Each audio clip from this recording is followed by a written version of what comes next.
You remember it perfectly, the color of the room, the exact words someone said, the way your stomach dropped. You'd swear on anything that it happened exactly like that. Except it might not have happened at all. Not the fake memory you'd expect either. Not a dream you confused with reality. A full, detailed, emotionally vivid memory, one you'd defend in an argument, one you'd tell your kids about someday, and it could be something your brain built from nothing. This isn't rare. It isn't a flaw that only happens to other people. It happens to everyone, constantly, and most of the time you never find out. In the 1990s, a psychologist named Elizabeth Loftus wanted to know how far she could push this, so she ran an experiment. She sat down with a group of people and told them stories about their own childhoods. Real events mixed in with one that never happened. A story about getting lost in a shopping mall as a kid, crying, being found by an elderly stranger. None of it was true, she made it up. But within a few sessions, a quarter of the participants didn't just believe it, they elaborated on it. They added details Loftus never gave them. The color of the stranger's sweater, the panic they felt. One person even said they remembered thinking they'd never see their parents again. They weren't lying, they weren't confused. Their brains had built a memory, complete with emotion, and filed it away as real. So here's the question worth sitting with. If a memory can feel that real and still be false, how would you ever know the difference? To understand why this happens, you have to let go of an idea most people carry around without ever questioning it. The idea that memory works like a video camera, that somewhere in your head, every moment of your life is sitting in storage, waiting to be replayed exactly as it happened. It doesn't work that way, not even close.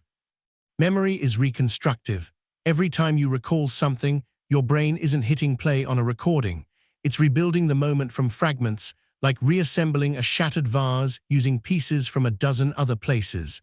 Some of those pieces are real, some are borrowed from other memories, some are filled in based on what probably happened, what usually happens, what would make emotional sense. And your brain does this so smoothly that you never notice the seams. Think about the last time you argued with someone about how an event actually went down, maybe a fight with a partner or a disagreement with a sibling about something from childhood. You were both there, you both remember it differently, and you were both completely convinced you were right. That's not because one of you is lying. It's because two brains reconstructed the same event using different fragments, different emotions, different priorities, and both outputs felt equally real. This is where it gets uncomfortable, because it means confidence is not evidence. You can feel 100% certain about a memory and still be wrong. Courtrooms have learned this the hard way.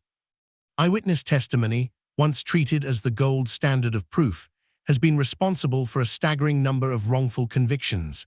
Cases where someone stood on a stand, looked a jury in the eye, and described an event with total conviction, only for DNA evidence years later to prove they were remembering something that never happened or remembering the wrong person entirely.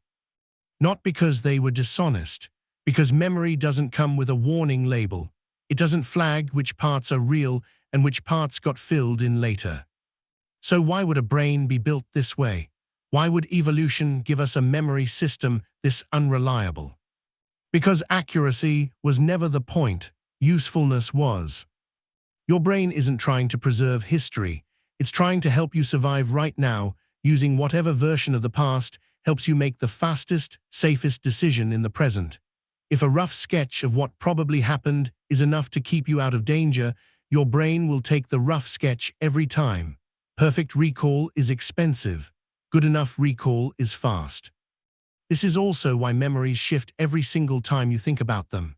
There's a term for it, reconsolidation.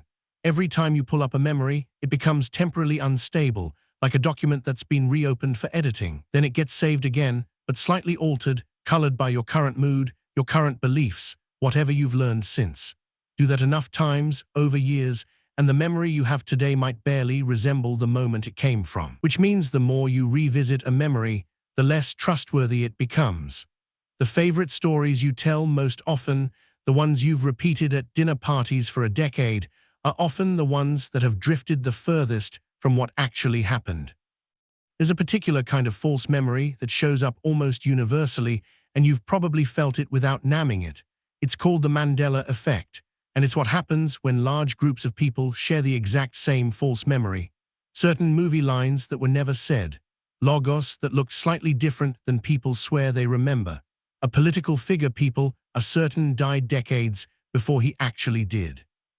These aren't isolated glitches. They happen because human brains, exposed to similar cultural inputs, similar assumptions, similar patterns of retelling, tend to fill in gaps in remarkably similar ways.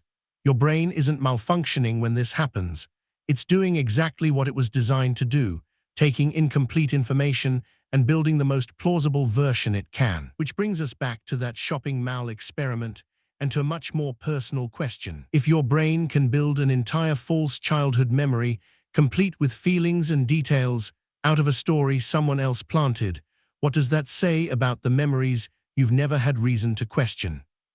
The birthday you remember as perfect, the moment you supposedly knew you loved someone, the argument you're sure you won, some of it is real, some of it has been quietly rebuilt, again and again, each time you told the story, each time you thought about it before sleep, each time someone else's version bled into yours. This isn't a reason to distrust everything you remember.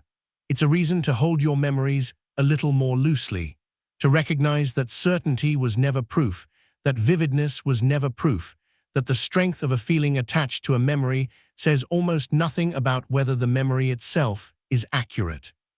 Your brain isn't a filing cabinet. It's a storyteller, and like every good storyteller, it fills in the gaps to make the story make sense. Which means every time you say, "I remember it exactly like that," what you're really saying is, "This is the story my brain has settled on, for now. Ask again in 5 years. It might have changed the ending."